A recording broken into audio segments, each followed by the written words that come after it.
Bonjour, chers amis, bonjour. Aujourd'hui, je vais vous parler d'un truc que j'ai lu hier sur Internet, sur ma page Facebook. Alors, il s'agit d'un groupe qui s'appelle Solidarité Sociale SDF.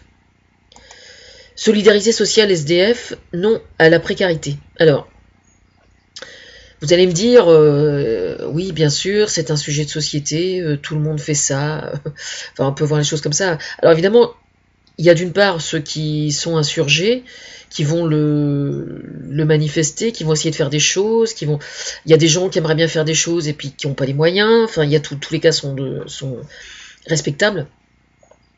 Mais il se trouve que donc je suis allée lire ça, donc je vous conseille de rejoindre ce groupe qui est sur Facebook, déjà. Alors, notamment, si jamais vous ne les trouvez pas, vous allez voir un certain Gérard Legendre. Je cite, hein, je dénonce. Je cafte. Voilà. Alors, pourquoi c'est intéressant? Il s'agit d'un cas bien particulier, en fait, qui concerne un certain Giuseppe, qui se trouve dans le Marais. Et donc, ils ont rédigé un article sur ce cas particulier, parce que c'est extrêmement...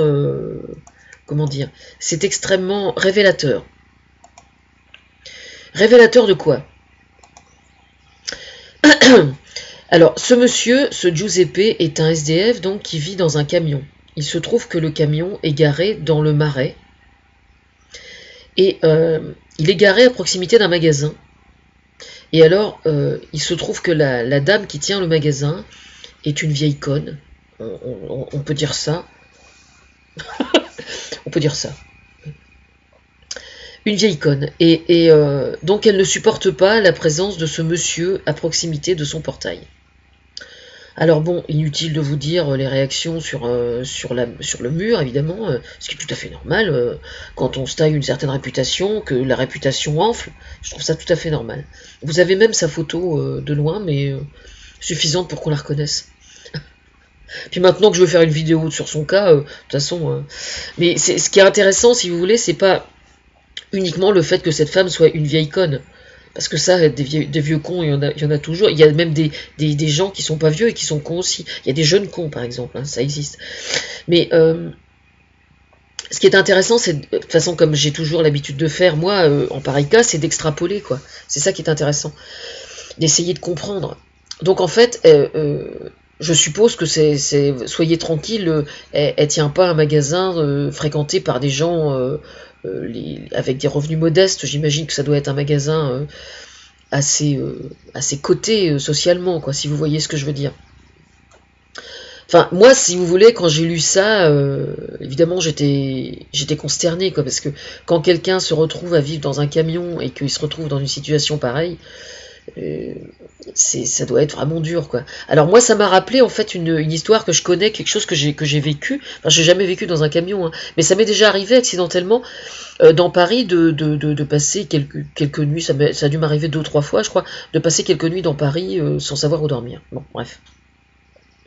Et toujours est-il qu'un jour, je passais dans un... Alors, il me semble que c'est l'avenue du 4 septembre, mais je suis même pas sûre. Mais il me semble bien que oui. Je passe devant un camion, justement, comme ça. Non, c'était pas un camion, je dis des bêtises. C'était une espèce de cabane qui a été construite, le trottoir étant assez large. C'est pour ça que j'ai un doute sur la rue, en fait. Bon, c'est pas grave. Le trottoir était assez large, et alors, il y avait quelqu'un qui s'était installé une espèce de cabane dans lequel il dormait. Alors, c'était en été. Et puis, sa cabane était assez marrante, quoi. Et je pense pas, j'avais pas dû passer la nuit dehors parce que j'étais plutôt de bonne humeur, donc je pense pas que je me souviens plus. J'avais peut-être dormi à l'hôtel et puis je m'étais levé très très tôt, je sais plus. Il devait être aux alentours de 5-6 heures du matin. Et puis donc je lui dis bonjour. Il y avait une petite gamelle évidemment pour qu'on donne de l'argent. C'était un artiste peintre. Et puis, donc il avait des petits panneaux qui faisaient 20-30 cm de large, où il écrivait des maximes, des trucs comme ça. Et puis, j'ai commencé à discuter avec lui. Et puis, bref, on a sympathisé, il m'a raconté plein de trucs intéressants, comment il en était arrivé là et tout ça. Et je réfléchissais là en buvant mon thé, parce qu'en lisant ça hier, évidemment, je leur ai promis que je ferais une vidéo ce matin sur le sujet. Et il se trouve, la vidéo va être assez longue, parce qu'en fait, je vais vous raconter toute son histoire, comme ça vous allez comprendre. Ce monsieur, donc, avait, je sais pas, une quarantaine d'années, à peu près. Super gentil. Alors je l'ai revu, je suis retourné le voir plusieurs fois et puis on s'est perdu de vue parce que je suis pas à Paris régulièrement, donc j'ai pas toujours j'y vais rarement quoi maintenant. J'espère y retourner bientôt, mais je peux pas y aller souvent en ce moment. Et puis donc il m'a il m'a raconté plein de trucs quoi, et notamment son histoire. Alors déjà il faut savoir que c'est quelqu'un qui a une santé très difficile. Il est condamné, je crois d'ailleurs, si mes souvenirs sont bons, donc je sais pas s'il est encore en vie. Il avait une espèce de tumeur au cerveau, je crois, et donc il avait des médicaments, etc. Il était en état de précarité, quoi. Et il avait une histoire particulière parce que c'est quelqu'un qui avait été en couple. Alors je sais pas s'il avait été marié ou pas. Il avait eu un enfant. Et sa femme ayant été hospitalisée à l'hôpital psychiatrique, on lui avait retiré son enfant. Et ce qui est terrible, c'est que son enfant lui avait été retiré par ses parents à elle. Ses parents à elle ou ses parents à lui, je ne sais plus exactement.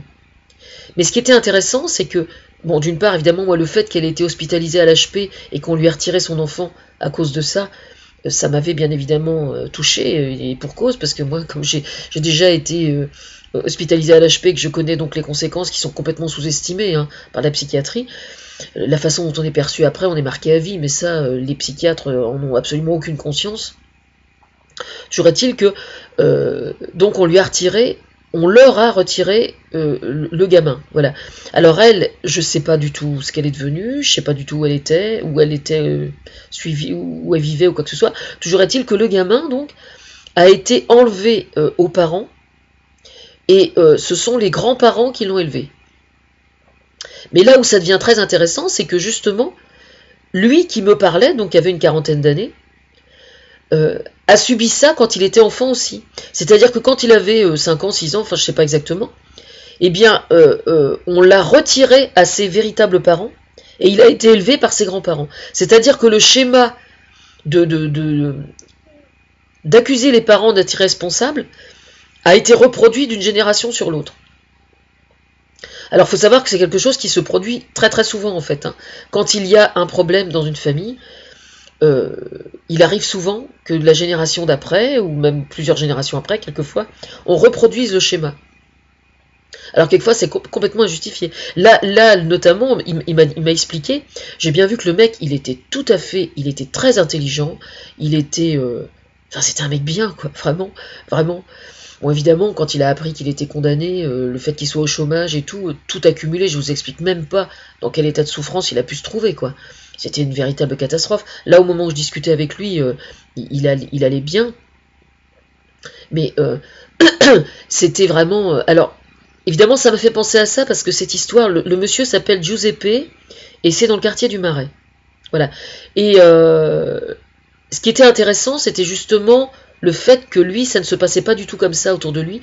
C'est-à-dire que son installation sur le trottoir était fixe. Et au contraire, les commerçants tout autour de lui étaient vachement solidaires avec lui. C'est-à-dire qu'il y en a un chez lequel il avait le droit d'aller aux toilettes quand il voulait. Il y en avait un autre qui, lui, lavait son linge, je suppose. Il y en avait un autre qui... il avait... ah oui, il m'avait expliqué... Je crois qu'il y avait un kebab ou je sais pas quoi dans le secteur. Et il me dit, bon alors tous les jours, tu vois, je peux avoir mon kebab à tel prix et tout. C'est-à-dire que tout était super réglé. Il était d'une certaine façon pris en charge par l'environnement. Moi j'avais trouvé ça incroyable, quoi. J'avais trouvé ça vraiment génial. Et voilà. Alors il m'a dit, si un jour tu veux faire quelque chose pour moi, eh bien trouve-moi un petit camion. Alors, peut-être que c'est lui, je sais pas. Parce que je me souviens pas du tout de son prénom. Moi, j'ai pas la mémoire des noms et des prénoms, c'est terrible, hein, c'est un vrai handicap chez moi, parce que souvent, ça m'arrive souvent de rencontrer des gens extraordinaires, et je suis incapable de citer leur nom, parce que je les mémorise pas. Voilà. Fersen, Thomas, c'est ça, non? Bon, ça va, hein. Bon, toujours est-il que, voilà, donc cette conne, donc est dans le Marais, et le monsieur, le SDF qui vit dans un camion s'appelle Giuseppe. Vous pouvez trouver ça sur Facebook sans aucun problème. Alors oui, pour la petite histoire, Donc je lui avais raconté évidemment la relation que j'avais avec Thomas Fersen et tout ça. Et lui m'avait expliqué qu'il avait rencontré Kali un jour, il y a longtemps, avant qu'il soit célèbre. Et il avait fait une chanson sur son histoire à lui. Voilà. Alors, évidemment, inutile de vous expliquer, moi qui ne bénéficie d'aucune reconnaissance de qui que ce soit, etc., etc. Bien évidemment, j'avais prévenu Thomas. Et je parle de ça d'ailleurs sur le forum. Vous pouvez très bien retrouver, si vous tapez Kali ou si vous tapez SDF et tout ça, vous devez retrouver. Donc je suppose que le nécessaire a été fait pour qu'il soit protégé, etc. Ça ne veut pas dire pour autant que Kali... Alors je ne sais pas du tout ce que Kali a fait ou n'a pas fait après vis-à-vis de lui, j'en sais rien. Mais c'est vrai que j'étais attentif, c'est tout à fait normal, quoi, c'est légitime. Enfin tout ça pour dire que quand quelqu'un est à la rue et qu'il est SDF, ça n'est pas nécessairement quelqu'un qui est démissionnaire devant l'épreuve que consiste à se battre pour avoir une dignité respectée. Quelquefois, vous avez des tas de choses que vous subissez et vous êtes obligé de faire avec, quoi. Je veux dire, ce mec-là, moi, avec lequel j'ai discuté, de toute évidence, c'était un mec qui était tout à fait capable de s'en sortir, etc., etc.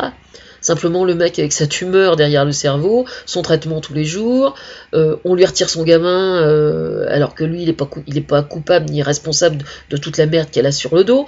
C'est quand même pas sa faute à lui si sa copine ou son épouse s'est retrouvée à l'HP. Enfin, vous voyez ce que je veux dire? À partir du moment où vous avez tout un tas de merde qui vous tombe sur le coin de la gueule, c'est un petit peu normal de pas arriver à se relever, hein, quand même. Hein. Faut le savoir. Hein. Je veux dire que le premier qui n'a jamais chuté lui jette la pierre et me la jette à moi en même temps pour qu'on y ait. Voilà. Faut 2 pierres. Si vous lui en jetez une à lui et une à moi, ça fait 2 pierres. Ça fait pas une seule. Voilà. Enfin bref, donc j'allais le voir à chaque fois que je pouvais, mais là ça fait longtemps que je l'ai vu, donc je sais pas s'il est encore en vie. Mais toujours est-il que donc je lui avais rien donné parce que j'avais pas un radis. Mais je sais pas, on a dû refaire le monde comme ça pendant peut-être 1 heure. Puis au bout d'1 heure, il me dit dis donc, il me dit ça te dirait d'avoir un café à l'œil? Je lui dis oui. Et alors oui voilà, c'est tout près de l'hôpital Saint-Louis en fait. C'est tout près de l'hôpital Saint-Louis. Et il me dit viens avec moi, il me dit je vais te payer un café. Alors on est parti.